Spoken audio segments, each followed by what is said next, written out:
Welcome to The Explainer. Have you ever wondered how a seemingly simple neighborhood dispute can end up revealing the very DNA of our legal system? Well, today we're diving into a case between a homeowner and his HOA that does exactly that.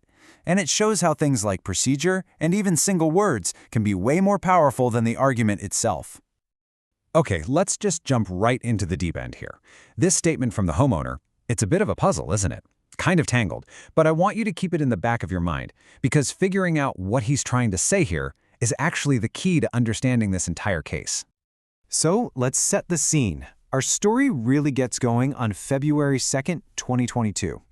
That's when a homeowner, a guy named Gregory Ehle, files a petition against his homeowners association, Fulton Ranch. But this wasn't just about one little thing he was mad about. No, he didn't have just one grievance. He came in with a whole list, 4 separate allegations against the HOA. They covered everything from the way meetings were run to how the association handled its money. All right, so in any legal drama, you've got your main characters, right? On one side, we have Mr. Ehle. He's the one who filed the complaint, so we're going to call him the petitioner. And on the other side, you've got the Fulton Ranch HOA, who were the ones being accused. We'll call them the respondent. And this is where the story really starts to take a turn. To get this whole thing started, the petitioner paid a $500 filing fee. Sounds pretty standard, right? But here's the catch. That fee only covered one of his 4 complaints. See, because he had listed 4 different issues, he actually needed to pony up an extra $1,500 to have all of them heard by the court. Now, you might be thinking, okay, so it's a fee, what's the big deal? But trust me, this tiny procedural detail is about to become a very, very big deal. So, you're probably asking, wait a minute, how did we go from 4 complaints down to just 1? And you might think, well, maybe the other 3 just weren't very strong. But that's not it at all. The reason this case shrank has everything to do with something that, in law, can be way more important than the facts: procedure. And this slide, wow, this just lays it all out. It's like watching a disaster in slow motion.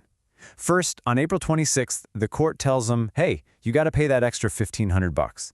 The deadline was May 6th, and he missed it.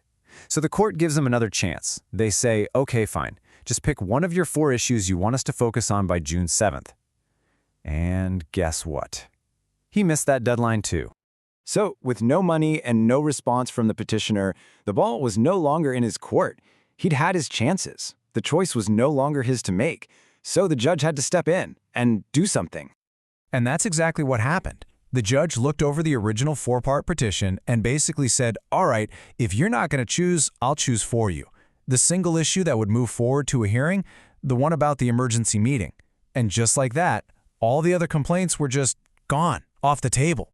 So I want you to picture this. We're finally heading into the hearing on June 21st. And this case, which started out as this big, sprawling, 4-headed monster of a complaint, has now been surgically narrowed down to one single, very specific question.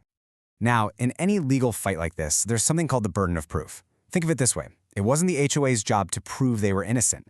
The entire weight, the whole responsibility, was on Mr. Ehle's shoulders. He was the one who had to prove that the HOA had actually, factually, broken a law. And this right here, this is the whole argument in a nutshell. The petitioner's claim wasn't really that an illegal meeting happened. His argument was that an emergency meeting should have happened. But the HOA's defense was much simpler. They just said, what meeting? No such meeting ever took place. And to back that up, during the hearing, a representative for the HOA's management company testified under oath. He was crystal clear. He said that between September and November of 2020, the time period in question, no emergency board meeting was held. Period. End of story. And this brings us to the big reveal, the aha moment of the case. This is where everything pivoted away from what anyone felt should have happened and landed squarely on the cold, hard, precise words of the law itself. Okay, I want you to look very, very closely at the wording of the actual law they were fighting about. It says, an emergency meeting of the board of directors may be called. It doesn't say must be called or shall be called. It says may, as in it's an option. And that's exactly what the judge zeroed in on in the final decision. That one tiny, critical word became the entire foundation for the ruling. You see, the law provides an option, but it doesn't give a command. And if you just follow the logic, the conclusion is pretty simple, right? If the law doesn't require the board to hold a meeting, then their choice not to hold one, well, it can't possibly be a violation of the law. You can't break a rule that doesn't actually exist. So, because the petitioner couldn't point to a law that was actually violated, he failed to meet his burden of proof. And with that, the case was dismissed. So what's the big deal? Why does this specific little neighborhood dispute matter to the rest of us? Well, it's actually a perfect miniature model of how the legal system works, and there are 3 huge lessons we can take away from it. First, the burden of proof is king. In a courtroom, feeling like you were wronged is not enough. You have to prove a specific rule was broken. Second, procedure is power. Those deadlines and fees aren't just annoying paperwork. They're the rules of the game, and ignoring them can get you thrown out before you even get to play. And third, every single word matters. In the world of law, the difference between may and must isn't a small detail. It's everything. It can be the difference between winning and losing your entire case. Which leaves us with this final thought, doesn't it? This case shows that in the legal world, a deep understanding of the rules is often way more powerful than the passion you feel about being right. At the end of the day, what you can prove will always matter more than what you believe.